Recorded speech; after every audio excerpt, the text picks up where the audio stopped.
Punjabi radio ਜੋ S ਸੁਣ ਰਹੇ ਸਾਰੇ ਸਰੋਤਿਆਂ ਨੂੰ ਬਲਵਿੰਦਰ ਕੌਰ ਵੱਲੋਂ ਪਿਆਰ ਭਰੀ ਸਤਿ ਸ਼੍ਰੀ ਅਕਾਲ। ਤੇ ਜੀ ਸਰੋਤੇ ਪ੍ਰੋਗਰਾਮ ਖਬਰ ਤੇ ਨਜ਼ਰ ਵਿੱਚ ਹੋਣਗੇ ਸਾਡੇ ਨਾਲ ਬਲਤੇਜ ਪੰਨੂ ਜੀ ਦੱਸਣਗੇ ਭਾਰਤ ਵਿੱਚ ਪੰਜਾਬ ਦੇ ਵਿੱਚ ਕੀ ਕੁਛ ਵਾਪਰਿਆ। ਖਬਰਾਂ ਤੇ ਝੱਤ ਮਾਰਾਂਗੇ। ਉਸ ਤੋਂ ਪਹਿਲਾਂ ਧੰਨਵਾਦ ਕਰਨਾ ਚਾਹੁੰਦੇ ਸਾਡੇ ਸਪਾਂਸਰ ਦਾ ਜਿਨ੍ਹਾਂ ਨੇ ਇਸ ਪ੍ਰੋਗਰਾਮ ਨੂੰ ਸਪਾਂਸਰ ਕੀਤਾ ਸਭ ਤੱਕ ਪਹੁੰਚਾਇਆ। ਸ਼ਿਕਾਗੋ ਪੀਜ਼ਾ ਵਿਦ ਟਵਿਸਟ ਜੋ ਹਰ ਇੱਕ ਤਰ੍ਹਾਂ ਦਾ ਪੀਜ਼ਾ ਬਣਾਉਂਦੇ ਨੇ। ਉਹਨਾਂ ਤੋਂ ਪੀਜ਼ਾ ਆਰਡਰ ਕਰਨ ਲਈ ਤੁਸੀਂ ਵਿਜ਼ਿਟ ਕਰ ਸਕਦੇ ਹੋ www.chicagopizza.twist.com। 15% ਆਫ ਲੈਣ ਲਈ ਕੋਡ ਵਰਤ ਸਕਦੇ ਹੋ 1313 ਖਾਲਸਾ ਇੰਸ਼ੋਰੈਂਸ ਏਜੰਸੀ ਜੋ ਹਰ ਇੱਕ ਤਰ੍ਹਾਂ ਦੀ ਇੰਸ਼ੋਰੈਂਸ ਕਰਦੇ ਨੇ। ਉਹਨਾਂ ਦਾ phone number 4082722500। Gurdeep Singh Birdi Clovis, Satnam Singh Shergill Selma, Ashanjit Singh Kaloti Yuba City, Bahadar Singh Gill Fowler, Ranvir Singh Rana Bakersfield, Gurvir Singh Brar Fresno. ਬਹੁਤ ਬਹੁਤ ਧੰਨਵਾਦ ਕਰਦੇ ਹਾਂ ਪ੍ਰੋਗਰਾਮ ਨੂੰ ਸਪਾਂਸਰ ਕੀਤਾ ਸਭ ਤੱਕ ਪਹੁੰਚਾਇਆ। ਸਾਡੇ ਨਾਲ ਜੁੜ ਚੁੱਕੇ ਨੇ ਬਲਤੇਜ ਪੰਨੂ ਜੀ। ਸਤਿ ਸ਼੍ਰੀ ਅਕਾਲ, ਸਵਾਗਤ ਹੈ ਜੀ। ਜੀ ਧੰਨਵਾਦ ਜੀ, ਬਹੁਤ ਮਿਹਰਬਾਨੀ। ਹਾਂਜੀ, ਤੇ ਗੱਲ ਕਰਦੇ ਹਾਂ ਮੀ ਟੂ ਦੀ। ਕੱਲ੍ਹ ਵੀ ਗੱਲ ਕੀਤੀ ਸੀਗੀ, ਉਸ ਦੇ ਵਿੱਚ ਫਸੇ ਮੰਤਰੀ ਦੀ ਕੁਰਸੀ ਨੂੰ ਖਤਰਾ ਹਿੱਲਣ ਲੱਗ ਗਈ ਹੈ।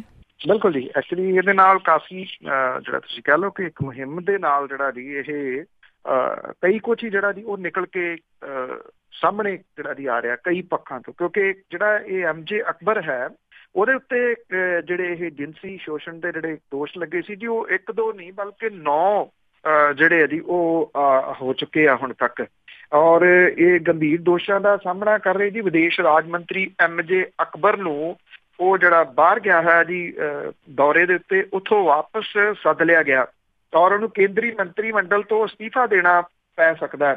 ਕਾਂਗਰਸ ਤੇ ਖੱਬੇ ਪੱਖੀ ਪਾਰਟੀਆਂ ਉਹਦੇ ਅਸਤੀਫੇ ਦੀ ਮੰਗ ਜਿਹੜੀ ਜੀ ਉਹ ਕਰ ਰਹੀਆਂ ਨੇ। ਔਰ ਜਿਹੜੀ ਸਮ੍ਰਿਤੀ ਇਰਾਨੀ ਆ ਉਹਨੇ ਵੀ ਜਿਹੜਾ ਜੀ ਇਹਦੇ ਲਈ ਇਨਸਾਫ ਦੀ ਮੰਗ ਜਿਹੜੀ ਆ ਉਹ ਕਰਤੀ। ਕਿਉਂਕਿ ਇੱਕ ਤੋਂ ਬਾਅਦ ਇੱਕ ਜਿਹੜੀ ਆ ਜੀ ਉਹ ਸਾਹਮਣੇ ਜਿਹੜੀ ਸ਼ਿਕਾਇਤ ਉਹਦੇ ਖਿਲਾਫ ਆ ਰਹੀ ਹੈ। ਇਹ ਕਿਹਾ ਜਾ ਰਿਹਾ ਜੀ ਕਿ ਇਹਨੂੰ ਅਹੁਦੇ ਤੋਂ ਅਸਤੀਫਾ ਦਵਾ ਕੇ ਉਹਨੂੰ ਸੰਗਠਨ ਲਈ ਕੰਮ ਕਰਨ ਦੇ ਵਾਸਤੇ ਗਰਾਊਂਡ ਦੇ ਵਿੱਚ ਜਿਹੜਾ ਜੀ ਉਹ ਕਿਹਾ ਜਾਊਗਾ, ਭਾਵ ਕਿ ਉਹਨੂੰ ਕੱਢਿਆ ਨਹੀਂ ਜਾਊਗਾ। ਔਰ ਇੱਕ ਜਿਹੜਾ ਸੀ ਪ੍ਰੋਗਰਾਮ ਦੇ ਵਿੱਚ ਉਹਨੇ ਜਿਹੜੀ ਸਮ੍ਰਿਤੀ ਇਰਾਨੀ ਹੈ ਉਹਨੇ ਇਹ ਗੱਲ ਕਹੀ ਹੈ ਜੀ ਕਿ ਇਹਦਾ ਸਹੀ ਜਵਾਬ ਤਾਂ ਉਹੀ ਦੇ ਸਕਦਾ ਜਿਹਦੇ ਉੱਤੇ ਦੋਸ਼ ਲੱਗੇ ਆ, ਪਰ ਉਹਨੇ ਜਿਹੜੇ ਸ਼ਿਕਾਇਤ ਕਰਨ ਵਾਲੀਆਂ ਉਹਦੀ ਜਿਹੜੀ ਉਹਨਾਂ ਦੀ ਹਮਾਇਤ ਜਿਹੜੀ ਉਹ ਜ਼ਰੂਰ ਕੀਤੀ ਆ। ਜਿਹੜੀ ਇੱਕ ਹੋਰ ਔਰਤ ਮੰਤਰੀ ਆ ਇਹਨਾਂ ਦੇ ਮੇਨਕਾ ਗਾਂਧੀ, ਉਹਨੇ ਵੀ ਇਸੇ ਤਰ੍ਹਾਂ ਦੀ ਮੰਗ ਜਿਹੜੀ ਹੈ ਜੀ ਉਹ ਪਿਛਲੇ ਦਿਨੀ ਕੀਤੀ ਸੀਗੀ। ਸਿਆਸੀ ਪਾਰਟੀਆਂ ਦੀ ਪ੍ਰਤੀਕਿਰਿਆ ਵੀ ਜਿਹੜੀ ਜੀ ਇਹਦੇ ਉੱਤੇ ਆ ਰਹੀ ਆ ਕਿ MJ ਅਕਬਰ ਤੋਂ ਇਹਦੀ ਜਿਹੜਾ ਜੀ ਸਪਸ਼ਟੀਕਰਨ ਲਿਆ ਜਾਣਾ ਚਾਹੀਦਾ ਹੈ ਤੇ ਉਹਨੂੰ ਅਹੁਦੇ ਤੇ ਰਹਿਣ ਦਾ ਕੋਈ ਹੱਕ ਨਹੀਂਗਾ।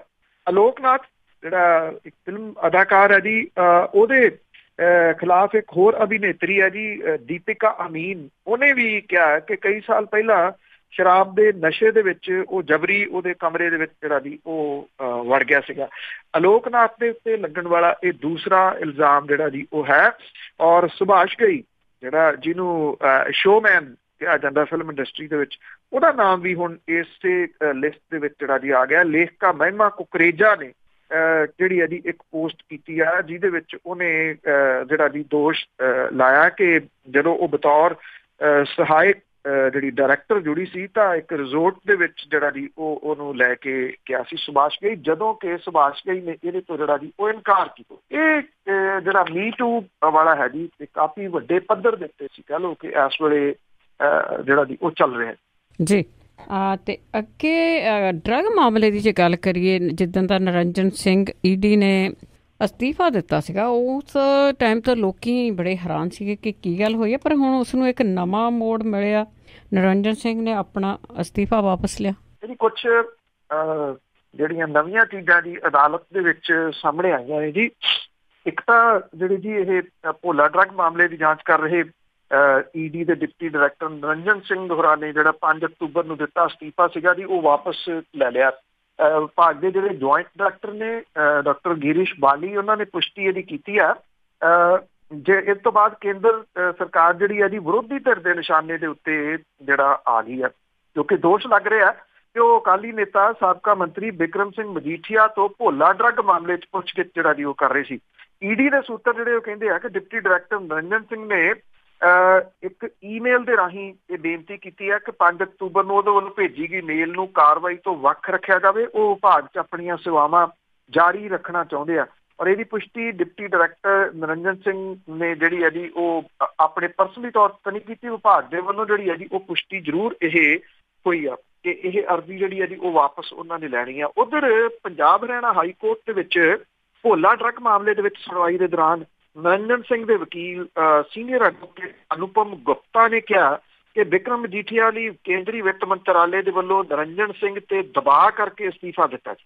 ਚੀਫ ਜਸਟਿਸ ਕ੍ਰਿਸ਼ਨ ਮੁਰਾਰੀ ਤੇ ਜਸਟਿਸ ਏ ਬੀ ਚੌਧਰੀ ਦੇ ਬੈਂਚ ਦੇ ਸਾਹਮਣੇ ਅਨੁਪਮ ਗੁਪਤਾ ਨੇ ਕਿਹਾ ਕਿ ਨਰਿੰਜਨ ਸਿੰਘ ਨੂੰ ਸਿੱਧੇ ਤੇ ਅਸਿੱਧੇ ਤੌਰ ਦੇ ਉੱਤੇ ਧਮਕੀਆਂ ਦਿੱਤੀਆਂ ਗਈਆਂ।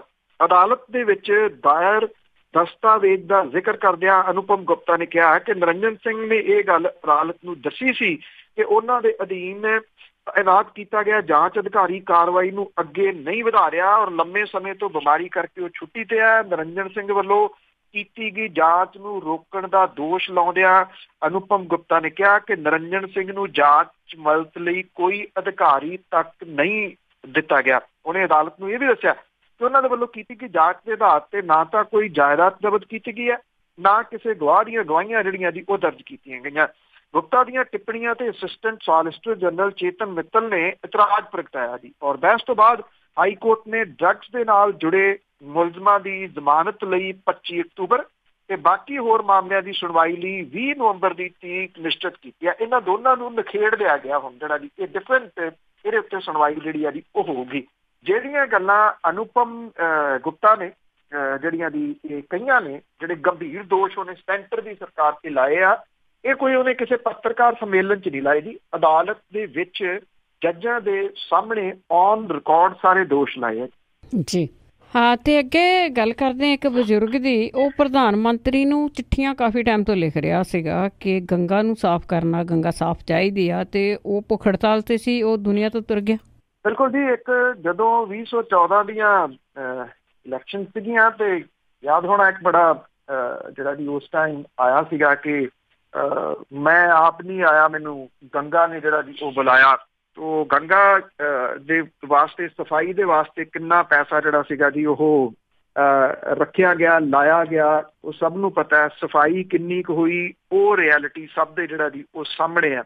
ਇੱਕ ਵਿਅਕਤੀ ਜਿਹੜਾ ਕਿ ਗੰਗਾ ਦੀ ਸਫਾਈ ਦੇ ਵਾਸਤੇ 111 ਦਿਨ ਤੋਂ ਭੁੱਖ ਹੜਤਾਲ ਦੇ ਉੱਤੇ ਸੀਗਾ, ਜੀ ਅਗਰਵਾਲ, ਉਹ ਦੁਨੀਆ ਤੋਂ ਤੁਰ ਗਿਆ ਜੀ।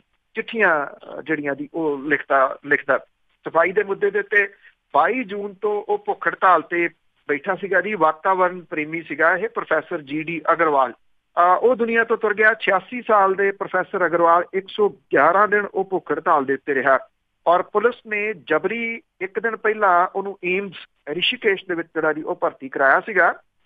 ਜਿਹੜਾ ਇਹ ਪ੍ਰੋਫੈਸਰ ਅਗਰਵਾਲ ਸੀਗਾ ਜੀ, ਉਹਨੇ ਸਵੇਰੇ 6:45 ਵਜੇ ਹੱਥ ਦੇ ਨਾਲ ਇੱਕ ਪ੍ਰੈਸ ਨੋਟ ਲਿਖ ਕੇ ਦੱਸਿਆ ਕਿ ਉਹਦੀ ਇਜਾਜ਼ਤ ਦੇ ਨਾਲ ਡਾਕਟਰਾਂ ਨੇ ਉਹਨੂੰ ਇਜਾਜ਼ਤ ਤੋਂ ਬਿਨਾਂ ਉਹਦੇ ਮੂੰਹ ਦੇ ਵਿੱਚ IV ਦੇ ਜ਼ਰੀਏ ਪੋਟਾਸ਼ੀਅਮ ਦੀ ਖੁਰਾਕ ਜਿਹੜੀ ਹੈ ਜੀ ਉਹ ਦਿੱਤੀ ਹੈ। ਹਾਲਾਂਕਿ ਦੁਪਹਿਰੇ ਕਰੀਬ 2 ਵਜੇ ਹਰਿਦੁਆਰ ਤੋਂ ਦਿੱਲੀ ਲਿਜਾਂਦੇ ਹੋਏ ਉਹਦੀ ਜਿਹੜੀ ਜੀ ਉਹ ਮੌਤ ਹੋ ਗਈ। ਔਰ ਜਿਹੜੇ ਇਸੇ ਤਰ੍ਹਾਂ ਦੇ ਇੱਕ ਹੋਰ ਵਾਤਾਵਰਨ ਜਿਹੜੇ ਪ੍ਰੇਮੀ ਨੇ ਸਵਾਮੀ ਸ਼ਿਵਾਨੰਦ ਸਰਸਵਤੀ, ਉਹਨੇ ਪ੍ਰੋਫੈਸਰ ਜੀ ਅਗਰਵਾਲ ਦੀ ਮੌਤ ਦੇ ਉੱਤੇ ਇਹ ਗੱਲ ਕਹੀ ਆ ਕਿ ਸਰਕਾਰ ਦੇ ਇਸ਼ਾਰੇ ਤੇ ਇਹ ਕਤਲ ਕੀਤਾ ਗਿਆ ਹੈ। ਉਹਨੇ ਇਹ ਗੱਲ ਜਿਹੜੀ ਹੈ ਜੀ ਕਹੀ ਆ ਕਿ ਪ੍ਰਧਾਨ ਮੰਤਰੀ ਨੂੰ ਦੱਸਣਾ ਚਾਹੀਦਾ ਕਿ ਮਾਂ ਗੰਗਾ ਨੇ ਉਹਨੂੰ ਕਾਹਦੇ ਲਈ ਬੁਲਾਇਆ ਸੀਗਾ ਕਿ ਉਹ ਗੰਗਾ ਦੇ ਭਗਤ ਜਿਹੜੇ ਆ ਜੀ ਉਹਦਾ ਬਲੀਦਾਨ ਲੈਂਦਾ ਰਹੇ। ਜਿਹੜਾ ਇਹ ਜੀ ਅਗਰਵਾਲ ਸੀਗਾ ਉਹਨੇ ਬਾਰ-ਬਾਰ ਚਿੱਠੀਆਂ ਜਿਹੜੀਆਂ ਸੀਗੀਆਂ ਉਹ ਪ੍ਰਧਾਨ ਮੰਤਰੀ ਨੂੰ ਲਿਖੀਆਂ।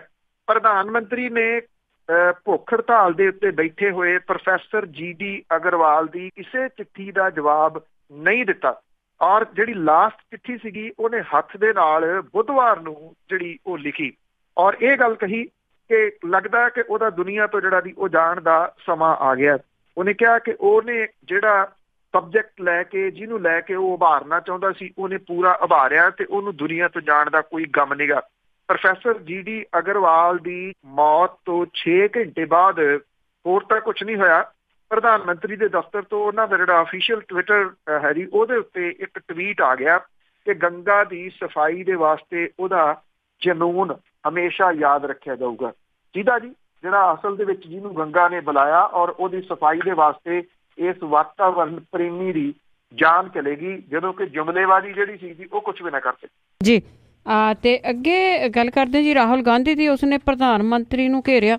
ਪ੍ਰਧਾਨ ਮੰਤਰੀ ਦੇ ਉੱਤੇ ਸਰਕਾਰ ਪਹਿਲਾਂ ਸਰਕਾਰ ਦੇ ਉੱਤੇ ਸੀਗੇ ਜੀ ਇਹ ਜਿੰਨੇ ਵੀ ਉਹਨਾਂ ਦੇ ਬਿਆਨ ਹੁਣ ਸਿੱਧੇ ਡਾਇਰੈਕਟ ਜਿਹੜੇ ਆ ਜੀ ਉਹ ਪ੍ਰਧਾਨ ਮੰਤਰੀ ਦੇ ਉੱਤੇ ਆ। ਕਾਂਗਰਸ ਦੇ ਪ੍ਰਧਾਨ ਰਾਹੁਲ ਗਾਂਧੀ ਨੇ ਰਫਾਲ ਸੌਦੇ ਦੇ ਵਿੱਚ ਪ੍ਰਧਾਨ ਮੰਤਰੀ ਨੂੰ ਭ੍ਰਿਸ਼ਟਾਚਾਰੀ ਕਰਾਰ ਦਿੰਦਿਆਂ ਹੋਇਆ ਕਿਹਾ ਕਿ ਉਹਨੇ ਅਨਿਲ ਅੰਬਾਨੀ ਨੂੰ ਸਿੱਧੇ 30,000 ਕਰੋੜ ਰੁਪਈਏ ਦਾ ਫਾਇਦਾ ਪਹੁੰਚਾਇਆ ਤੇ ਇਹਦੀ ਜਾਂਚ ਹੋਣੀ ਚਾਹੀਦੀ ਹੈ। ਕਾਂਗਰਸ ਪ੍ਰਧਾਨ ਦਾ ਇਹ ਬਿਆਨ ਇੱਕ ਫਰਾਂਸੀਸੀ ਮੈਗਜ਼ੀਨ ਮੀਡੀਆ ਪਾਰਟ ਦੇ ਵਿੱਚ ਏਅਰਪੋਰਟ ਛਪਣ ਤੋਂ ਇੱਕ ਦਿਨ ਬਾਅਦ ਆਇਆ, ਜਿਹਦੇ ਵਿੱਚ ਕਿਹਾ ਗਿਆ ਕਿ ਇਹ ਸੌਦਾ ਹਾਸਲ ਕਰਨ ਲਈ ਡਾਸੋ ਏਵੀਏਸ਼ਨ ਦੇ ਕੋਲ ਅੰਬਾਨੀ ਦੀ ਕੰਪਨੀ ਨੂੰ ਆਪਣੇ ਭਾਰਤੀ ਭਿਆਲ ਦੇ ਵਜੋਂ ਚੁਣਨ ਤੋਂ ਇਲਾਵਾ ਹੋਰ ਕੋਈ ਚਾਰਾ ਨਹੀਂ ਸੀ। ਮੋਦੀ ਸਰਕਾਰ ਜਿਹੜੀ ਹੈ ਇਹ ਕਹਿੰਦੀ ਹੈ ਕਿ ਉਹਨੇ ਰਿਲਾਇੰਸ ਨੂੰ ਡਾਸੋ ਦੀ ਭਿਆਲ ਦੇ ਵਿੱਚ ਉਹਨੂੰ ਭਾਈਵਾਲ ਬਣਾਉਣ ਦੇ ਵਿੱਚ ਕੋਈ ਭੂਮਿਕਾ ਨਹੀਂ ਨਿਭਾਈ, ਜਦੋਂ ਕਿ ਇਹ ਜਿਹੜੀ ਮੈਗਜ਼ੀਨ ਹੈ ਮੀਡੀਆ ਪਾਰਟ ਉਹਦੇ ਵਿੱਚ ਜਿਹੜਾ ਫਰਾਂਸ ਦੇ ਜਿਹੜਾ ਦੀ ਉਹਦੇ ਹਵਾਲੇ ਦੇ ਨਾਲ ਇਹ ਗੱਲ ਲਿਖੀ ਗਈ ਹੈ ਕਿ ਇਹ ਕਿਹਾ ਗਿਆ ਸੀਗਾ ਕਿ ਆਹ ਇੱਕ ਕੰਪਨੀ ਹੈ ਤੇ ਇਹਨੂੰ ਤੁਸੀਂ ਇਹਦੇ ਵਿੱਚ ਭਾਈਵਾਲ ਬਣਾਉਣਾ। ਜਦੋਂ ਆਪਸ਼ਨ ਹੀ ਕੋਈ ਨਹੀਂ ਦਿੱਤੀ ਗਈ ਤੇ ਫਿਰ ਸੈਕੰਡ ਆਪਸ਼ਨ ਜਾਂ ਤਾਂ ਹੋਵੇ ਤੇ ਫਿਰ ਉੱਥੇ ਦੇਖਿਆ ਜਾਵੇ ਨਾ। ਸੈਕੰਡ ਆਪਸ਼ਨ ਕੋਈ ਦਿੱਤੀ ਨਹੀਂ ਗਈ। 30,000 ਕਰੋੜ ਰੁਪਈਏ ਦਾ ਚੂਨਾ ਜਿਹੜਾ ਦੀ ਲੱਗ ਗਿਆ। ਰਾਹੁਲ ਗਾਂਧੀ ਨੇ ਇਹ ਗੱਲ ਕਹੀ ਆ ਕਿ ਰੱਖਿਆ ਮੰਤਰੀ ਨੂੰ ਆਖਰ ਫਰਾਂਸ ਜਾਣ ਦੀ ਕੀ ਲੋੜ ਪਈ ਸੀ। ਇਹ ਗੁਪਤ ਦੌਰਾ ਜਿਹੜਾ ਦੀ ਉਹ ਕਿਹਾ ਜਾ ਰਿਹਾ, ਉਹਦੇ ਉੱਤੇ ਉਹਨਾਂ ਨੇ ਹਮਲਾ ਜਿਹੜਾ ਦੀ ਉਹ ਕੀਤਾ। ਉਹਨਾਂ ਨੇ ਕਿਹਾ ਕਿ ਅਸਲੀਅਤ ਇਹ ਹੈ ਕਿ ਹੁਣ ਦਸੌਲਤ ਤੇ ਦਬਾਅ ਪਾ ਕੇ ਮਾਮਲਾ ਲੁਕਾਉਣ ਦੀ ਕੋਸ਼ਿਸ਼ ਹੋਊਗੀ। ਉਹਨਾਂ ਨੇ ਕਿਹਾ ਕਿ ਪ੍ਰਧਾਨ ਮੰਤਰੀ ਭਾਰਤ ਦੀ ਜਨਤਾ ਦੇ ਨਾਲ ਭ੍ਰਿਸ਼ਟਾਚਾਰ ਨੂੰ ਨੱਥ ਪਾਉਣ ਦਾ ਵਾਅਦਾ ਕਰਕੇ ਪ੍ਰਧਾਨ ਮੰਤਰੀ ਬਣੇ ਤੇ ਹੁਣ ਚੁੱਪ ਹੈ। ਤੇ ਹਕੀਕਤ ਇਹ ਹੈ ਕਿ ਭਾਰਤ ਦਾ ਪ੍ਰਧਾਨ ਮੰਤਰੀ ਭ੍ਰਿਸ਼ਟਾਚਾਰੀ ਹੈ। ਜੇ ਉਹ ਦਬਾਅ ਦੇ ਹੇਠ ਹੈ ਤੇ ਉਹਨੂੰ ਅਸਤੀਫਾ ਜਿਹੜਾ ਜੀ ਉਹ ਦੇਣਾ ਚਾਹੀਦਾ। ਉਧਰ ਭਾਜਪਾ ਨੇ ਵੀ ਹਮਲਾ ਕੀਤਾ ਜੀ ਰਾਹੁਲ ਗਾਂਧੀ ਦੇ ਉੱਤੇ। ਇਹ ਗੱਲ ਕਹੀ ਆ ਕਿ ਕਾਂਗਰਸ ਪ੍ਰਧਾਨ ਰਾਹੁਲ ਗਾਂਧੀ ਦੇ ਉੱਤੇ ਜਿਹੜਾ ਜੀ ਇਹ ਕਿਹਾ ਕਿ ਸੁਰੱਖਿਆ ਉਹ ਕੌਮੀ ਸੁਰੱਖਿਆ ਦੀ ਖਿੱਲੀ ਉਡਾ ਰਿਹਾ ਔਰ ਰਫਾਲ ਲੜਾਕੂ ਜਹਾਜ਼ਾਂ ਦੇ ਸੌਦੇ ਦੇ ਬਾਰੇ ਉਹ ਝੂਠ ਬੋਲ ਕੇ ਆਪਣਾ ਸਿਆਸੀ ਕੈਰੀਅਰ ਚਮਕਾਉਣ ਦੀ ਕੋਸ਼ਿਸ਼ ਜਿਹੜੀ ਆ ਜੀ ਉਹ ਕਰ ਰਿਹਾ। ਭਾਜਪਾ ਦਾ ਜਿਹੜਾ ਦੀ ਬੁਲਾਰਾ ਹੈ ਉਹਨੇ ਇਹ ਗੱਲ ਕਹੀ ਹੈ ਕਿ ਕਾਂਗਰਸ ਪ੍ਰਧਾਨ ਖੁਦ ਦਲਾਲਾਂ ਦੇ ਖਾਨਦਾਨ ਦੇ ਵਿੱਚੋਂ ਜਿਹੜਾ ਜੀ ਉਹ ਆਉਂਦਾ। ਉਹਨੇ ਕਿਹਾ ਕਿ ਥਾਂ ਦੇ ਉੱਤੇ ਉਹਨਾਂ ਨੇ ਸੌਦੇ ਦੇ ਵਿੱਚੋਂ ਪੈਸੇ ਜਿਹੜੇ ਦੀ ਖਾਧੇ ਆ, ਇਸ ਕਰਕੇ ਸਾਰੇ ਉਹਨੂੰ ਉਸ ਤਰ੍ਹਾਂ ਦੇ ਦਿਸਦੇ ਆ। ਰਿਐਲਿਟੀ ਜਿਹੜੀ ਹੈ ਨਾ ਜੀ ਉਹ ਇਹ ਆ ਕਿ ਇਸ ਮਸਲੇ ਦੇ ਉੱਤੇ ਪ੍ਰਧਾਨ ਮੰਤਰੀ ਘਿਰ ਗਏ, ਕਿਉਂਕਿ ਮੈਂ ਅੱਗੇ ਇੱਕ ਡਿਟੇਲ ਦੱਸੀ ਸੀ ਸਾਰੀ ਕਿ ਇਹ ਸੌਦਾ ਜਿਹੜਾ ਜੀ ਉਹ ਹੋਇਆ ਕਿਵੇਂ, ਅਸਲ ਦੇ ਵਿੱਚ ਹੋਣਾ ਕਿਵੇਂ ਚਾਹੀਦਾ ਸੀ, ਹੋਇਆ ਕਿਵੇਂ। ਹੁਣ ਕਿਸੇ ਹੋਰ ਦੀ ਭੂਮਿਕਾ ਹੀ ਹੈ ਨਹੀਂ। ਡਾਇਰੈਕਟ ਜਿਹੜਾ ਜੀ ਉਹ ਸੌਦਾ ਇੱਕੋ ਬੰਦੇ ਨੇ ਜਿਹੜਾ ਉਹ ਸਾਈਨ ਕੀਤਾ। ਹੁਣ ਜਵਾਬਦੇਹੀ ਉਹਦੀ ਆ ਪਰ ਜਵਾਬ ਦੇ ਨਹੀਂ ਰਹੇ। ਬਿਲਕੁਲ ਜੀ, ਦੋ ਤਾਂ ਬੰਦੇ ਸਾਰਾ ਦੇਸ਼ ਚਲਾ ਰਹੇ ਆ, ਫਿਰ ਇਸੇ ਤਰ੍ਹਾਂ ਹੀ ਹੋਣਾ ਹੈ। ਤੇ ਅੱਗੇ ਹਾਈ ਕੋਰਟ ਨੇ ਜੇ ਗੱਲ ਕਰੀਏ ਤਾਂ ਉਸਨੇ ਬੇਅਦਬੀਆਂ ਦੇ ਮਾਮਲੇ ਵਿੱਚ ਸਰਕਾਰ ਤੋਂ ਰਿਪੋਰਟ ਮੰਗੀ। ਪਰ ਇਹ ਦੋ ਅਹਿਮ ਮਾਮਲੇ ਜਿਹੜੇ ਹਾਈ ਕੋਰਟ ਦੇ ਵਿੱਚ ਸੁਣਵਾਈ ਦੇ ਵਾਸਤੇ ਆਏ, ਜੋ ਕਿਹਾ ਜਾ ਰਿਹਾ ਉਹ ਤਾਂ ਜਿਹੜਾ ਦੀ ਹੋਰ ਹੈ, ਰਿਐਲਿਟੀ ਜਿਹੜੀ ਹੋਰ ਹੈ। ਕੱਲ ਜਿਹੜੀ ਇਹਦੀ ਡਿਟੇਲ ਦੱਸੀ ਸੀ, ਜਿਹੜੀ ਐਪਲੀਕੇਸ਼ਨ ਸਮੇਤ ਸਿੰਘ ਸੈਣੀ ਹੋਰਾਂ ਨੇ ਲਾਈ, ਉਹ ਆਪਣੇ ਆਪ ਦੇ ਵਿੱਚ ਹੀ ਬੜੇ ਵੱਡੇ ਸਵਾਲ ਖੜੇ ਕਰਦੀ ਹੈ ਕਿ ਉਹਨਾਂ ਨੂੰ ਪੰਜਾਬ ਪੁਲਿਸ ਤੇ ਭਰੋਸਾ ਨਹੀਂ, ਜਿਹੜੀ ਪੁਲਿਸ ਦੇ ਉਹ ਮੁਖੀ ਰਹੇ। ਉਹ ਕਹਿੰਦੇ ਕਿਸੇ ਆਜ਼ਾਦ ਜਿਹੜੀ ਫੋਰਸ ਹੈ ਜੀ ਉਹਦੇ ਤੋਂ ਇਹਦੀ ਛਾਣਬੀਣ ਕਰਾਈ ਜਾਵੇ, ਆਜ਼ਾਦ ਏਜੰਸੀ ਤੋਂ ਇਹਦੀ ਛਾਣਬੀਣ ਕਰਾਈ ਜਾਵੇ, ਜਿਹਨੂੰ ਉਹ CBI ਕਹਿੰਦੇ ਆ। ਤੇ ਇਹਦਾ ਮਤਲਬ ਪੰਜਾਬ ਪੁਲਿਸ ਜਿਹੜੀ ਉਹ ਆਜ਼ਾਦ ਨਹੀਂ ਤੇ ਉਹਦੇ ਉਹ ਜਿਹੜੇ ਦੀ ਮੁਖੀ ਰਹੇ ਨੇ। ਆਪਣੇ ਆਪ ਦੇ ਵਿੱਚ ਬਹੁਤ ਵੱਡਾ ਸਵਾਲ ਹੈ। ਜਿਹੜੀ ਹਾਈ ਕੋਰਟ ਹੈ ਜੀ ਉਹਨੇ ਜਿਹੜੀ ਆ ਰਾਹਤ ਦਿੱਤੀ ਹੈ। ਰਾਹਤ ਕੀ ਆ? ਰਾਹਤ ਇਹ ਆ ਕਿ ਜੇ ਫੌਜਦਾਰੀ ਕੇਸ, ਇਹ ਕੁਝ ਟੈਕਨੀਕਲ ਜਿਹੜੀਆਂ ਦੀ ਉਹ ਗੱਲਾਂ ਨੇ, ਵੀ ਜੇ ਫੌਜਦਾਰੀ ਕੇਸ ਉਹਨਾਂ ਦੇ ਉੱਤੇ ਹੁੰਦਾ, ਕੋਈ ਕਾਰਵਾਈ ਸ਼ੁਰੂ ਹੁੰਦੀ ਹੈ ਤੇ ਉਹਨਾਂ ਦੀ ਗ੍ਰਿਫਤਾਰੀ ਦੇ ਵਾਸਤੇ 1 ਹਫ਼ਤਾ ਪਹਿਲਾਂ ਜਿਹੜਾ ਜੀ ਨੋਟਿਸ ਦੇਣਾ ਪਊਗਾ। ਤੇ ਜਿਹੜੀ ਹਾਈ ਕੋਰਟ ਹੈ ਜੀ ਉਹਨੇ ਕਿਤੇ ਵੀ ਇਹ ਕਾਰਵਾਈ ਰੋਕਣ ਦੇ ਉੱਤੇ ਸਟੇ ਨਹੀਂ ਲਾਇਆ, ਨਾ ਉਹਨੇ ਇਹਦੇ ਵਿੱਚ ਜਸਟਿਸ ਵੀਰ ਸਿੰਘ ਕਮਿਸ਼ਨ ਦੀ ਰਿਪੋਰਟ ਦਾ ਜਿਹੜਾ ਜੀ ਜ਼ਿਕਰ ਕੀਤਾ ਕਿਸੇ ਜਗ੍ਹਾ ਦੇ ਉੱਤੇ ਕਿ ਉਸ ਮਾਮਲੇ ਦੇ ਵਿੱਚ ਫੌਜਦਾਰੀ ਕੇਸ ਜਿਹੜਾ ਜੀ ਉਹਨਾਂ ਨੂੰ ਸਾਹਮਣਾ ਕਰਨਾ ਪੈ ਸਕਦਾ। ਹਫ਼ਤਾ ਨੋਟਿਸ ਹੈ, ਨੋਟਿਸ ਹੀ ਹੈ, ਕਾਰਵਾਈ ਹੋ ਸਕਦੀ ਹੈ। ਗ੍ਰਿਫਤਾਰੀ ਦੇ ਵਾਸਤੇ ਨੋਟ ਹੈ, ਕਾਰਵਾਈ ਵਾਸਤੇ ਨੋਟਿਸ ਨਹੀਂ ਗਾ ਜੀ। ਇਹ ਇੱਥੇ ਜਿਹੜਾ ਜੀ ਇਹ ਟੈਕਨੀਕਲ ਇੱਕ ਪੁਆਇੰਟ ਹੈ ਜਿਹੜਾ ਕਿ ਉਭਾਰਿਆ ਕੁਝ ਜਾ ਰਿਹਾ ਹੈ ਕੁਝ। ਸੈਕਿੰਡ, ਜਿਹੜਾ ਬਾਕੀ ਆਫਿਸਰ ਜਿਹੜੇ ਜੀ ਉਹ ਗਏ ਹੋਏ ਆ, ਜਿਸ ਮਾਮਲੇ ਦੇ ਵਿੱਚ ਇੱਥੋਂ ਜਿਹੜਾ ਸੀਗਾ ਜੀ ਸੀਨੀਅਰ ਐਡਵੋਕੇਟ ਕਪਿਲ ਸਿੱਬਲ ਹੋਰਾਂ ਨੂੰ ਲਿਆ ਕੇ ਪੇਸ਼ ਜਿਹੜਾ ਜੀ ਉਹ ਕੀਤਾ ਗਿਆ। ਪਹਿਲਾਂ ਕੋਈ ਵੀ ਜਿਹੜੀ ਕਾਰਵਾਈ ਨਹੀਂ ਕੀਤੀ ਗਈ, ਭਾਵ ਕਿ ਪੇਸ਼ ਕੋਈ ਨਹੀਂ ਸੀ ਹੋਇਆ। ਹੁਣ ਇਹ ਦੱਸਣ ਦੀ ਕੋਸ਼ਿਸ਼ ਕੀਤੀ ਜਾ ਰਹੀ ਹੈ ਜੀ ਕਿ ਅਸੀਂ ਸੀਨੀਅਰ ਵਕੀਲ ਜਿਹੜੇ ਆ ਉਹਨਾਂ ਦੀ ਮਦਦ ਲੈ ਰਹੇ ਹਾਂ। ਇਹ ਤਾਂ ਇਹੀ ਹੈ ਜੀ ਕਿ ਬਾਅਦ ਦੇ ਵਿੱਚ ਜਿਹੜਾ ਜੀ ਉਹਦੇ ਪੋਚੇ ਪਾਉਣ ਵਾਲੀ ਜਿਹੜੀ ਗੱਲ ਹੈ, ਰਿਐਲਿਟੀ ਦੇ ਵਿੱਚ ਜੋ ਕੁਛ ਹੈ ਉਹ ਸਭ ਦੇ ਸਾਹਮਣੇ ਹੈ। ਇਸ ਮਾਮਲੇ ਦੇ ਵਿੱਚ ਜਿਹੜੀ ਅਦਾਲਤ ਹੈ ਉਹਨੇ ਜਿਹੜਾ ਜੀ ਸੁਣਨ ਤੋਂ ਬਾਅਦ ਸਾਰੀ ਕਾਰਵਾਈ ਦੋ ਸਾਬਕਾ SSPs ਤੇ ਇੱਕ ਸਾਬਕਾ SHO ਦੀ ਗ੍ਰਿਫਤਾਰੀ ਤੇ ਰੋਕ ਲਾਉਣ ਦੇ ਹੁਕਮ ਹਟਵਾਉਣ ਬਾਰੇ ਪੇਸ਼ ਕੀਤੇ ਗਏ ਰਾਜ ਸਰਕਾਰ ਦੇ ਹਲਫਨਾਮੇ ਦੇ ਬਾਰੇ ਦੇ ਵਿੱਚ ਆਪਣੀਆਂ ਜਿਹੜੀਆਂ ਦਲੀਲਾਂ ਸੀਗੀਆਂ ਉਹ ਪੇਸ਼ ਕਰਨਗੇ। ਅਦਾਲਤ ਨੇ ਕੇਸ ਦੀ ਅਗਲੀ ਪੇਸ਼ੀ ਜਿਹੜੀ 14 ਨਵੰਬਰ ਤੱਕ ਰੱਖੀ ਹੈ ਜੀ, ਔਰ ਸਟੇਟਸ ਰਿਪੋਰਟ ਦਾਖਲ ਕਰਨ ਦੇ ਵਾਸਤੇ ਜਿਹੜਾ ਜੀ ਉਹ ਕਿਹਾ। ਜਿਹੜਾ ਸਟੇਟਸ ਰਿਪੋਰਟ ਆ ਜੀ, ਹੁਣ ਸਵਾਲ ਇਹ ਆ ਕਿ ਜਿਹੜਾ ਪ੍ਰਚਾਰਿਆ ਇਹ ਜਾ ਰਿਹਾ ਜੀ ਕਿ ਹਾਈ ਕੋਰਟ ਨੇ ਤਾਂ ਇਹਦੇ ਉੱਤੇ ਰੋਕ ਲਾਤੀ, ਅਸੀਂ ਕੋਈ ਕਾਰਵਾਈ ਨਹੀਂ ਕਰਨੀ। ਹਾਈ ਕੋਰਟ ਜਿਹੜੀ ਹੈ ਜੀ ਉਹ ਸਟੇਟਸ ਰਿਪੋਰਟ ਮੰਗ ਰਹੀ ਹੈ ਕਿ ਦੱਸੋ ਇਸ ਮਾਮਲੇ ਦੇ ਵਿੱਚ ਸਰਕਾਰ ਨੇ ਹੁਣ ਤੱਕ ਕੀ ਕੀਤਾ ਹੈ ਜਿਹਨੂੰ ਲੈ ਕੇ ਇਹ ਲੋਕ ਜਿਹੜੇ ਦੀ ਹਾਈ ਕੋਰਟ ਦੇ ਵਿੱਚ ਚਲੇ ਗਏ। ਹੁਣ ਜੇ ਇੱਥੋਂ ਆਪਾਂ ਟੈਕਨੀਕਲ ਪੁਆਇੰਟ ਆਫ ਵਿਊ ਦੇ ਨਾਲ ਗੱਲ ਕਰੀਏ ਤਾਂ ਸਰਕਾਰ ਨੇ ਕੁਝ ਵੀ ਨਹੀਂ ਕੀਤਾ ਇਸ ਮਾਮਲੇ ਦੇ ਉੱਤੇ। ਜੇ ਉਹਨੇ ਹੁਣ ਕੀ ਕਰੂਗੀ 14 ਨਵੰਬਰ ਤੱਕ, ਇਹ ਆਪਣੇ ਆਪ ਦੇ ਵਿੱਚ ਜਿਹੜਾ ਜੀ ਉਹ ਸਵਾਲ ਹੈ। ਇੱਥੋਂ ਇੱਕ ਗੱਲ ਤਾਂ ਜਿਹੜੀ ਹੈ ਜੀ ਉਹ ਸਿੱਧ ਹੁੰਦੀ ਆ ਕਿ ਜਿਹੜੇ ਹਾਈ ਕੋਰਟ ਹੈ ਉਹਨੇ ਕਿਤੇ ਵੀ ਇਹਦੇ ਉੱਤੇ ਦੀ ਕਾਰਵਾਈ ਕਰਨ ਦੇ ਉੱਤੇ ਰੋਕ ਨਹੀਂ ਲਾਈ। ਜੇ ਕਾਰਵਾਈ ਕਰਨ ਦੇ ਉੱਤੇ ਰੋਕ ਲਾਈ ਹੁੰਦੀ ਤਾਂ ਉਹ ਸਟੇਟਸ ਰਿਪੋਰਟ ਕਿਉਂ ਮੰਗਦੀ? SIT ਜਿਹੜੀ ਬਣਾਈ ਹੈ ਉਹਨੇ ਉਹ ਵੀ ਮੀਟਿੰਗ ਦੇ ਵਿੱਚ ਪਰਸੋਂ ਜਿਹੜੀ ਹੋਈ ਮੁੱਖ ਮੰਤਰੀ ਹੁਰਾਂ ਨਿਵਾਸ ਉੱਥੇ ਸ਼ਾਮਲ ਸੀ, ਔਰ ਇਹ ਕਿਹਾ ਗਿਆ ਕਿ ਉਹਨੇ ਵੀ ਅਜੇ ਤਾਂ ਜੀ ਇਹਦੇ ਉੱਤੇ ਰੋਕ ਲੱਗੀ ਹੋਈ ਹੈ, ਇਸ ਕਰਕੇ ਇਹਦੇ ਤੇ ਕੁਝ ਕੀਤਾ ਨਹੀਂ ਜਾ ਸਕਦਾ। ਹੁਣ ਸਟੇਟਸ ਰਿਪੋਰਟ ਜਿਹੜੀ ਹੈ ਜੀ ਉਹ ਕੀ ਦਿੱਤੀ ਜਾਊਗੀ ਜੇ ਅਸੀਂ ਕੱਖ ਵੀ ਨਹੀਂ ਕੀਤਾ? ਜੇ ਕੁਝ ਵੀ ਨਹੀਂ ਕੀਤਾ ਤੇ ਫਿਰ ਹਾਈ ਕੋਰਟ ਜਿਹੜੀ ਹੈ ਜੀ ਪੁੱਛੂਗੀ ਵੀ ਜੇ ਕੁਝ ਕੀਤਾ ਨਹੀਂਗਾ ਤੇ ਫਿਰ ਹੁਣ ਪਹਿਲਾਂ ਤੁਹਾਡਾ ਵਕੀਲ ਕੋਈ ਨਹੀਂ ਆਇਆ, ਕਿੰਨੇ ਘੰਟੇ ਤੁਹਾਨੂੰ ਉਡੀਕਦੇ ਰਹੇ, ਮੁੜ ਕੇ ਉਸ ਤੋਂ ਬਾਅਦ ਤੁਸੀਂ ਵੱਡੇ ਵਕੀਲ ਜਿਹੜੇ ਜੀ ਉਹ ਪੇਸ਼ ਕਰ ਰਹੇ ਹੋ, ਫਿਰ ਇਹ ਕਾਹਦੇ ਲਈ ਕਰ ਰਹੇ ਹੋ ਜੇ ਤੁਸੀਂ ਕੁਝ ਕੀਤਾ ਨਹੀਂ? ਜੇ ਹੁਣ ਕੁਝ ਕਰਕੇ ਜਿਹੜਾ ਜੀ ਉਹ ਜਾਂਦੇ ਆ ਫਿਰ ਕਹਾਣੀ ਜਿਹੜੀ ਹੈ ਜੀ ਉਹ ਵੱਖਰੀ ਹੋ ਸਕਦੀ ਆ। ਜੇ ਦੋਨਾਂ ਰਿਪੋਰਟਾਂ ਨੂੰ ਤੁਸੀਂ ਧਿਆਨ ਦੇ ਨਾਲ ਦੇਖਦੇ ਹੋ, ਘੋਖਦੇ ਹੋ, ਇਹਨਾਂ ਦੀ ਟੈਕਨੀਕਲ ਜਿਹੜੀਆਂ ਕੁਝ ਪੁਆਇੰਟ ਨੇ ਜੇ ਉਹ ਤਾਂ ਉਹ ਨਹੀਂ ਹੈਗੇ ਜਿਹੜੇ ਪ੍ਰਚਾਰੇ ਜਾ ਰਹੇ ਜੀ। ਤੇ ਅੱਗੇ ਆਪਾਂ ਗੱਲ ਕਰਦੇ ਜੀ SGPC ਦੇ ਪ੍ਰਧਾਨ ਲੌਂਗੋਵਾਲ ਦੀ। ਕਈ ਵਾਰੀ ਬੰਦਾ ਬੋਲਦਾ ਕੁਛ ਆ ਤੇ ਹੁੰਦਾ ਕੁਛ ਹੀ ਆ, ਜਿਹੜਾ ਖੁਦ ਵੀ ਰਾਮ ਰਹੀਮ ਦੇ ਡੇਰੇ ਜਾ ਚੁੱਕਾ ਸੀ ਵੋਟਾਂ ਮੰਗਣ ਲਈ। ਉਸਨੇ ਕਿਹਾ ਕਿ ਡੇਰਾ ਮੁਖੀ ਨੂੰ ਮੁਆਫੀ ਦਿੱਤੀ ਨਹੀਂ ਜਾ ਸਕਦੀ। ਐਕਚੁਅਲੀ ਇਹ ਜਿਹੜਾ ਜੀ ਤੁਸੀਂ ਕਹਿ ਲਓ ਕਿ ਸਟੇਟਮੈਂਟ ਇਸ ਤਰ੍ਹਾਂ ਦੀ ਆ ਜਿਹੜੀ ਸ਼੍ਰੋਮਣੀ ਗੁਰਦੁਆਰਾ ਪ੍ਰਬੰਧਕ ਕਮੇਟੀ ਦੇ ਸਾਬਕਾ ਪ੍ਰਧਾਨਾਂ ਦੇ ਨਾਲ ਤਾਂ ਜਿਹੜੀ ਜੀ ਉਹ ਮੇਲ ਨਹੀਂ ਖਾਂਦੀ। ਦੇਖੋ ਜਿਹੜਾ ਵਿਅਕਤੀ ਆ ਜਿਹੜੇ ਕਿਸੇ ਸੰਸਥਾ ਦਾ ਉਹ ਪ੍ਰਧਾਨ ਹੈ, ਮੁਖੀ ਆ, ਸੰਸਥਾ ਦੇ ਕੀਤੇ ਗਏ ਪਿਛਲੇ ਕੰਮਾਂ ਦੀ ਜਵਾਬਦੇਹੀ ਵੀ ਜਿਹੜੀ ਉਹਦੀ ਹੁੰਦੀ ਆ। ਜੇ ਇਹ ਕਹਿ ਦਿੱਤਾ ਜਾਵੇ ਕਿ ਇਹਦਾ ਜਵਾਬ ਮੇਰੇ ਕੋਲ ਇਹ ਨਹੀਂ ਹੈਗਾ, ਇਹਦਾ ਜਵਾਬ ਪਿਛਲਾ ਪ੍ਰਧਾਨ ਜਿਹੜਾ ਜੀ ਜਾਂ ਸਿੰਘ ਸਾਹਿਬ ਜਿਹੜਾ ਜੀ ਉਹ ਦੇ ਸਕਦੇ ਆ। ਫਿਰ ਸਵਾਲ ਇਹ ਹੈ ਕਿ ਜਾਂ ਤਾਂ ਤੁਸੀਂ ਪਿਛਲੇ ਫੈਸਲਿਆਂ ਨੂੰ ਜਾਣਦੇ ਹੀ ਨਹੀਂ, ਤੁਹਾਨੂੰ ਉਹਦੀ ਜਾਣਕਾਰੀ ਨਹੀਂ ਹੈਗੀ ਬਿਲਕੁਲ, ਜਾਂ ਤੁਸੀਂ ਜਾਣਨਾ ਨਹੀਂ ਚਾਹੁੰਦੇ। ਇਸ ਮਾਮਲੇ ਦੇ ਉੱਤੇ ਤਾਂ ਉਹ ਪਹਿਲਾਂ ਘਿਰਦੇ ਰਹੇ ਆ ਨਾ, ਜਿਹੜੀ ਗੱਲ ਤੁਸੀਂ ਕਰ ਰਹੇ ਹੋ ਕਿ ਸਰਸੇ ਦੇ ਵਿੱਚ ਉਹ ਵੀ ਜਿਹੜਾ ਜੀ ਉਹ ਜਾ ਕੇ ਆਇਆ, ਕਿਉਂਕਿ ਗੋਬਿੰਦ ਸਿੰਘ ਲੌਂਗੋਵਾਲ ਹੋਰੀ ਇੱਕ MLA ਦੀ ਚੋਣ ਜਿਹੜੀ ਆ ਜੀ ਉਹ ਲੜ ਰਹੇ ਸੀ ਤੇ ਵੋਟਾਂ ਦੀ ਖਾਤਰ ਉਹ ਵੀ ਸਰਸੇ ਦੇ ਵਿੱਚ ਜਿਹੜਾ ਜੀ ਉਹ ਗਏ ਸੀਗੇ। ਉਹ ਲੱਖ ਇਨਕਾਰ ਜਿਹੜਾ ਜੀ ਉਹ ਕਰੀ ਜਾ ਕੇ ਤਾਂ ਉਹ ਉੱਥੇ ਆਏ ਸੀਗੇ।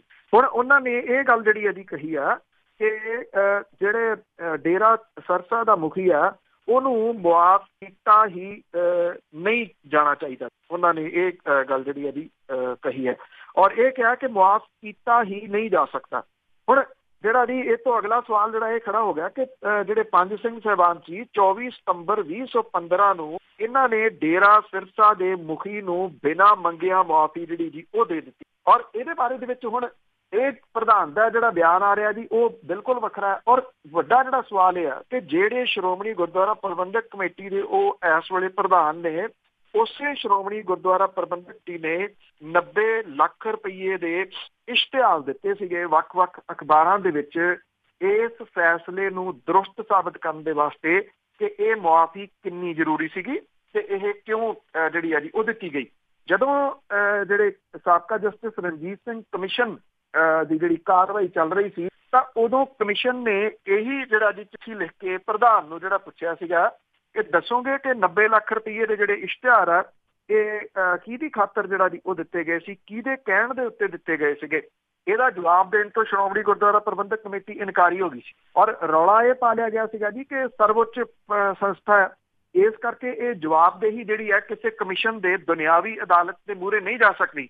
ਇਹ ਗੱਲ ਨੂੰ ਜਿਹੜਾ ਜੀ ਅੱਖੋਂ ਪਰੋਖੇ ਕਰਕੇ ਕਿ ਜਿਹੜਾ ਸ਼੍ਰੋਮਣੀ ਗੁਰਦੁਆਰਾ ਪ੍ਰਬੰਧਕ ਕਮੇਟੀ ਆ ਇਹ ਸਿੱਖ ਗੁਰਦੁਆਰਾ ਜੁਡੀਸ਼ੀਅਲ ਕਮਿਸ਼ਨ ਦੇ ਅੰਡਰ ਹੈ, ਔਰ ਸਿੱਖ ਗੁਰਦੁਆਰਾ ਜੁਡੀਸ਼ੀਅਲ ਕਮਿਸ਼ਨ ਉਸੇ ਹੀ ਸੰਵਿਧਾਨ ਦੇ ਤਹਿਤ ਬਿਠਾਇਆ ਜਿਹੜਾ ਜੀ ਗਿਆ ਜਿਹਦੇ ਤਹਿਤ ਜਿਹੜਾ ਜਸਟਿਸ ਰਣਜੀਤ ਸਿੰਘ ਹੋਰਾਂ ਦਾ ਕਮਿਸ਼ਨ ਜਿਹੜਾ ਜੀ ਉਹ ਬਿਠਾਇਆ ਗਿਆ ਸੀ। ਹਰ ਗੱਲ ਜਿਹੜੀ ਹੈ ਜੀ ਉਹਦੇ ਉੱਤੇ ਨਿਗਾਹ ਰਹਿੰਦੀ ਆ ਸਿੱਖ ਗੁਰਦੁਆਰਾ ਜੁਡੀਸ਼ੀਅਲ ਕਮਿਸ਼ਨ ਦੀ, ਜਿਹਦੇ ਅੰਡਰ ਸ਼੍ਰੋਮਣੀ ਗੁਰਦੁਆਰਾ ਪ੍ਰਬੰਧਕ ਕਮੇਟੀ ਆਉਂਦੀ ਆ, ਜਿਹਦੇ ਤਹਿਤ ਉਹਦੀਆਂ ਚੋਣਾਂ ਹੁੰਦੀਆਂ। ਇਹ 2-3 ਚੀਜ਼ਾਂ ਨੇ ਜੀ ਜਿਹੜੀਆਂ ਬਿਲਕੁਲ ਵੱਖੋ ਵੱਖਰੀਆਂ ਚੱਲਦੀਆਂ ਨੇ। ਜਦੋਂ ਕੋਈ ਆਮ ਜਿਹਾ ਬੰਦਾ ਬੈਠਾ ਝੂਠ ਬੋਲੀ ਜਾਵੇ, ਲੋਕ ਕਹਿੰਦੇ ਤਾਂ ਝੂਠਾ। ਜਦੋਂ ਇੱਕ ਧਾਰਮਿਕ ਸੰਸਥਾ ਦੇ ਉੱਚ ਅਹੁਦੇ ਦੇ ਉੱਤੇ ਬੰਦਾ ਬੈਠਾ ਇਸ ਤਰ੍ਹਾਂ ਦੀਆਂ ਗੱਲਾਂ ਕਰੇ, ਫਿਰ ਉਹਨੂੰ ਤੁਸੀਂ ਕੀ ਕਹੋਗੇ? ਉਹਨਾਂ ਨੂੰ ਕੋਈ ਫਰਕ ਨਹੀਂ ਪੈਂਦਾ, ਜੋ ਮਰਜ਼ੀ ਕਹੀ ਜਾਓ ਜੀ ਉਹਨਾਂ ਨੂੰ। ਤੇ ਅੱਗੇ ਗੱਲ ਕਰਦੇ ਹਾਂ ਜੀ ਮੀਂਹ ਤੇ ਗੜਿਆਂ ਦੀ। ਬਹੁਤ ਭਾਰੀ ਨੁਕਸਾਨ ਕੀਤਾ ਫਸਲਾਂ ਦਾ। ਦੇਖੋ ਜੀ, ਇਹ ਐਕਚੁਅਲੀ ਜਿਹੜਾ ਪਹਾੜਾਂ ਦੇ ਵਿੱਚ ਤਾਂ ਜੀ ਸਨੋ ਪਈ ਆ, ਬਰਫ਼ਬਾਰੀ ਹੋਈ ਆ, ਉਹਨੇ ਮੌਸਮ ਦੇ ਵਿੱਚ ਤਬਦੀਲੀ ਵੱਡੀ ਜਿਹੜੀ ਹੈ ਜੀ ਉਹ ਲਿਆਂਦੀ ਆ।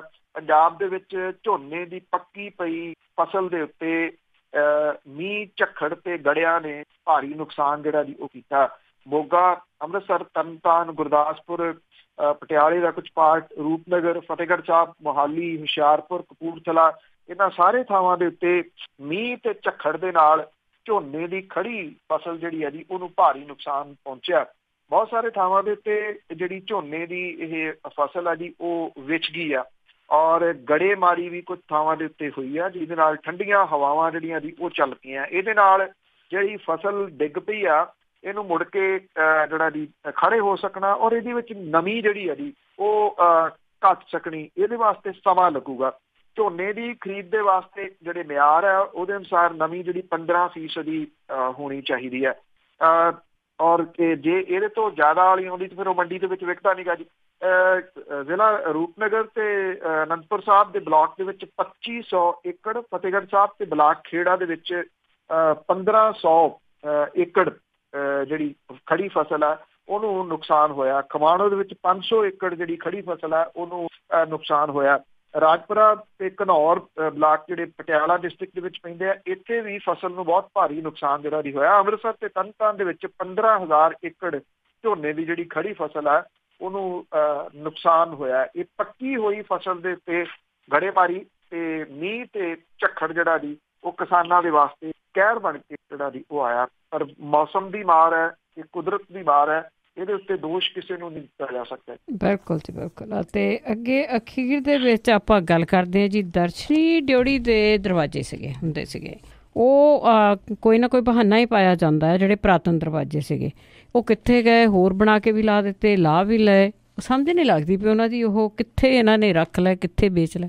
ਐਕਚੁਅਲੀ ਜੇ ਆਪਾਂ ਪਿੱਛੇ ਦੇਖੀਏ ਤਾਂ ਜਦੋਂ ਮੁਰਾਰਜੀ ਦੇਸਾਈ ਹੋਈ ਪ੍ਰਧਾਨ ਮੰਤਰੀ ਬਣੇ ਤਾਂ ਉਹਨਾਂ ਚਿੱਠੀ ਇੱਕ ਲਿਖੀ ਸੀਗੀ, ਕਿਉਂਕਿ ਜਿਹੜੇ ਦਰਸ਼ਨੀ ਡਿਓੜੀ ਦੇ ਪੁਰਾਤਨ ਦਰਵਾਜ਼ੇ ਸੀਗੇ ਜੀ, ਜਿਹੜਾ ਮੁਹੰਮਦ ਗਜਨਬੀ ਸੀਗਾ, ਜਦੋਂ ਉਹਨੇ ਸੋਮਨਾਥ ਦਾ ਜਿਹੜਾ ਜੀ ਮੰਦਿਰ ਲੁੱਟਿਆ ਤੇ ਉਦੋਂ ਇਹ ਸਾਰਾ ਲੁੱਟ ਦਾ ਸਮਾਨ ਲਿਜਾ ਰਿਹਾ ਸੀ। ਉਹਨੂੰ ਇੱਥੇ ਰਸਤੇ ਦੇ ਵਿੱਚ ਜਿਹੜਾ ਸੀਗਾ ਜੀ ਉਹ ਖਾਲਸਾਈ ਫੌਜਾਂ ਦਾ ਸਾਹਮਣਾ ਕਰਨਾ ਪਿਆ, ਜਿਨ੍ਹਾਂ ਨੇ ਇਹ ਸਮਾਨ ਜਿਹੜਾ ਸੀਗਾ ਉਹ ਖੋਹ ਲਿਆ ਸੀ ਉਹਦੇ ਤੋਂ, ਔਰ ਉਦੋਂ ਇਹ ਦਰਵਾਜ਼ੇ ਜਿਹੜੇ ਸੀਗੇ ਜੀ ਇੱਥੇ ਲਾਏ ਗਏ ਸੀ ਦਰਸ਼ਨੀ ਡਿਓੜੀ ਨੂੰ। ਉਦੋਂ ਬਾਅਦ ਜਿਹੜਾ ਜੀ ਇਹ ਪੁਰਾਤਨ ਜਿਹਨਾਂ ਨੇ ਦੇਖੇ ਹੋਏ ਆ ਦਰਵਾਜ਼ੇ, ਉਹਨਾਂ ਨੂੰ ਪਤਾ ਕਿ ਬਹੁਤ ਇਹ ਸ਼ਾਨਦਾਰ ਮੀਨਾਕਾਰੀ ਸੋਨੇ ਦੇ ਜਿਹੜੇ ਜੀ ਉਹ ਬਣੇ ਹੋਏ ਸਨ। ਕੁਛ ਸਾਲ ਪਹਿਲਾਂ ਇਹ ਦਰਵਾਜ਼ੇ ਜਿਹੜੇ ਸੀ ਉਹ ਲਾਹੇ ਗਏ। ਇਹ ਕਿਹਾ ਗਿਆ ਕਿ ਇਹ ਰਿਪੇਅਰ ਹੋਣੀ ਆ ਦਰਵਾਜ਼ਿਆਂ ਦੀ। ਉਹਨਾਂ ਦੀ ਜਗ੍ਹਾ ਦੇ ਉੱਤੇ ਇੱਕ ਟੈਂਪਰੇਰੀ ਦਰਵਾਜ਼ੇ ਜਿਹੜੇ ਸੀ ਉਹ ਉਹੋ ਜਿਹੇ ਤਕਰੀਬਨ ਲਾ ਦਿੱਤੇ ਗਏ, ਔਰ ਇਹ ਕਿਹਾ ਕਿ ਟੈਂਪਰੇਰੀ ਦਰਵਾਜ਼ੇ ਆ, ਇਹਨਾਂ ਦੀ ਜਗ੍ਹਾ ਦੇ ਉੱਤੇ ਹਾਥੀ ਦੇ ਦੰਦ ਦੇ ਦਰਵਾਜ਼ੇ ਜਿਹੜੇ ਆ ਉਹ ਬਣਾ ਕੇ ਲਾਏ ਜਾਣਗੇ। ਹਾਥੀ ਦੇ ਦੰਦ ਜਿਹੜਾ ਜੀ ਉਹ ਲਾਇਆ ਨਹੀਂ ਜਾ ਸਕਦਾ, ਉਹਦੇ ਵਿੱਚ ਕਈ ਲੀਗਲ ਜਿਹੜੀਆਂ ਦੀ ਉਹ ਚੀਜ਼ਾਂ ਆ ਜਾਂਦੀਆਂ ਨੇ, ਉਹ ਤਾਂ ਨਹੀਂ ਲਾਏ ਗਏ। ਹੁਣ ਪਿਛਲੇ ਦਿਨੀ ਜਦੋਂ ਇਹ ਦਰਵਾਜ਼ੇ ਬਦਲ ਦਿੱਤੇ ਗਏ, ਨਵੇਂ ਜਿਹੜੇ ਜੀ ਉਹ ਲਾਏ ਗਏ, ਜਿਹੜੇ ਕਿ ਇੱਕ ਖਾਸ ਸਿੱਪੀ ਦੇ ਦਰਵਾਜ਼ੇ ਨੇ, ਮਹਿੰਗੀ ਸੀ ਸਮੁੰਦਰ ਚ ਮਿਲਦੀ, ਉਹਦੇ ਦਰਵਾਜ਼ੇ ਇਹ ਲਾਏ ਗਏ ਆ। ਇਹ ਮਸਲਾ ਇੱਕ ਵਾਰੀ ਫੇਰ ਉੱਭਰ ਪਿਆ। ਉਹ ਇਸ ਕਰਕੇ ਉੱਭਰ ਪਿਆ ਕਿ ਜਿਹੜੇ ਅਸਲ ਦਰਵਾਜ਼ੇ ਸੀਗੇ ਉਹ ਕਿੱਥੇ ਗਏ। ਜਿਹੜੇ ਹੁਣ ਲਾਹੇ ਗਏ ਆ ਦਰਵਾਜ਼ੇ, ਜਿਨ੍ਹਾਂ ਦੀ ਜਗ੍ਹਾ ਦੇ ਉੱਤੇ ਇਹ ਨਵੇਂ ਘੜ ਕੇ ਦਰਵਾਜ਼ੇ ਜਿਹੜੇ ਲਾਏ ਗਏ ਆ, ਉਹ ਦਰਵਾਜ਼ੇ ਟੈਂਪਰੇਰੀ ਦਰਵਾਜ਼ੇ ਆ, ਜਿਹੜੇ ਟੈਂਪਰੇਰੀ ਤੌਰ ਦੇ ਉੱਤੇ ਲਾਏ ਗਏ ਸੀਗੇ ਕਿ ਇਹਨਾਂ ਦੀ ਜਗ੍ਹਾ ਦੇ ਉੱਤੇ ਨਵੇਂ ਲੱਗਣੇ ਆ। ਅੱਛਾ, ਇਹਦੇ ਵਿੱਚੋਂ ਇੱਕ ਜਿਹੜੀ ਗੱਲ ਮੇਨ ਆ ਜਾਂਦੀ ਆ ਕਿ ਜੇ ਪੁਰਾਤਨ ਦਰਵਾਜ਼ੇ ਜਿਹੜੇ ਜੀ ਉਹ ਲਾ ਕੇ ਉਹਨਾਂ ਦੀ ਜਗ੍ਹਾ ਨਵੇਂ ਲਾਉਣੇ ਸੀਗੇ ਤੇ ਵਿਚਾਲੇ ਇਹ ਟੈਂਪਰੇਰੀ ਦਰਵਾਜ਼ੇ ਲਾਉਣ ਦੀ ਜਿਹੜੀ ਸੀ ਉਹ ਕੀ ਜ਼ਰੂਰਤ ਪੈ ਗਈ, ਇਹ ਕਿਉਂ ਲਾਏ ਗਏ? ਉਹਦਾ ਜਿਹੜਾ ਦੀ ਇੱਕ ਜਿਹੜੀ ਸਾਹਮਣੇ ਆ ਰਹੀ ਆ ਉਹ ਇਹੀ ਆ ਕਿ ਇਹ ਇੱਕ ਛਲਾਵਾ ਜਿਹੜਾ ਸੀਗਾ ਜੀ ਉਹ ਦੇਣ ਦੇ ਵਾਸਤੇ ਟੈਂਪਰੇਰੀ ਦਰਵਾਜ਼ੇ ਉੱਥੇ ਲਾਏ ਗਏ। ਉਹ ਟੈਂਪਰੇਰੀ ਦਰਵਾਜ਼ੇ ਜਿਹੜੇ ਆ ਜੀ ਉਹ ਲਾ ਲਏ ਗਏ। ਉਹਨੂੰ ਸੰਭਾਲਣ ਦੀ ਜਿਹੜੀ ਹੈ ਜੀ ਉਹ ਗੱਲ ਕੀਤੀ ਜਾ ਰਹੀ ਆ ਕਿ ਇਹ ਦਰਵਾਜ਼ੇ ਜਿਹੜੇ ਆ ਜੀ ਇਹ ਇੱਥੇ ਸੰਭਾਲ ਲਏ ਜਾਣਗੇ, ਇਹਨਾਂ ਦੀ ਮਾੜੀ ਮੋਟੀ ਜਿਹੜੀ ਜੀ ਰਿਪੇਅਰ ਕਰਕੇ ਔਰ ਇਹਨਾਂ ਨੂੰ ਇੱਥੇ ਡਿਸਪਲੇ ਜਿਹੜਾ ਜੀ ਉਹ ਕੀਤਾ ਜਾਊਗਾ। ਪਰ ਡਿਸਪਲੇ ਕੀਤੇ ਜਾਣ ਵਾਲੇ ਜਿਹੜੇ ਦਰਵਾਜ਼ੇ ਆ ਜੀ ਉਹ ਟੈਂਪਰੇਰੀ ਦਰਵਾਜ਼ੇ ਜਿਹੜੇ ਲਾਏ ਗਏ ਸੀ ਉਹ ਆ, ਜਿਹੜੇ ਪੁਰਾਤਨ ਦਰਵਾਜ਼ੇ ਆ ਇਹ ਉਹ ਦਰਵਾਜ਼ੇ ਨਹੀਂ ਗਏ। ਕੁਛ ਸੂਤਰ ਜਿਹੜੇ ਆ ਜੀ ਅੰਦਰੂਨੀ ਜਿਹੜੇ ਅੰਦਰੋਂ ਕੁਛ ਨਾ ਕੁਛ ਦੱਸ ਦਿੰਦੇ ਆ ਜੀ, ਉਹ ਇਹ ਦੱਸਦੇ ਆ ਕਿ ਇਹ ਦਰਵਾਜ਼ੇ ਜਿਹੜੇ ਆ ਜੀ ਉੱਥੇ ਪਹੁੰਚਾ ਦਿੱਤੇ ਗਏ ਆ ਜਿੱਥੇ ਪਹੁੰਚਾਉਣ ਦੀ ਗੱਲ ਵਾਰ-ਵਾਰ ਆਉਂਦੀ। ਅਸੀਂ ਥੱਲੇ ਲੱਥੇ ਪਏ ਜੀ, ਹਰੇਕ ਗੱਲ ਮੰਨ ਰਹੇ ਆ। ਬਹੁਤ ਬਹੁਤ ਧੰਨਵਾਦ ਬਲਤੇਜ ਪੰਨੂ ਜੀ। ਮਿਹਰਬਾਨੀ, ਧੰਨਵਾਦ ਜੀ, ਸਤਿ ਸ਼੍ਰੀ ਅਕਾਲ ਜੀ। ਤੇ ਸਰੋਤੇ ਸਨ ਬਲਤੇਜ ਪੰਨੂ ਜੀ, ਸਾਡੇ ਨਾਲ ਜੁੜਦੇ ਨੇ, ਕਰਦੇ ਨੇ ਖਬਰਾਂ। ਇਸੇ ਦੇ ਨਾਲ ਸਾਡਾ ਅੱਜ ਦਾ ਬੁਲਟਨ ਇੱਥੇ ਸਮਾਪਤ। ਬਲਵਿੰਦਰ ਕੌਰ ਵੱਲੋਂ ਆਪ ਸਭ ਨੂੰ ਪਿਆਰ ਭਰੀ ਸਤਿ ਸ਼੍ਰੀ ਅਕਾਲ।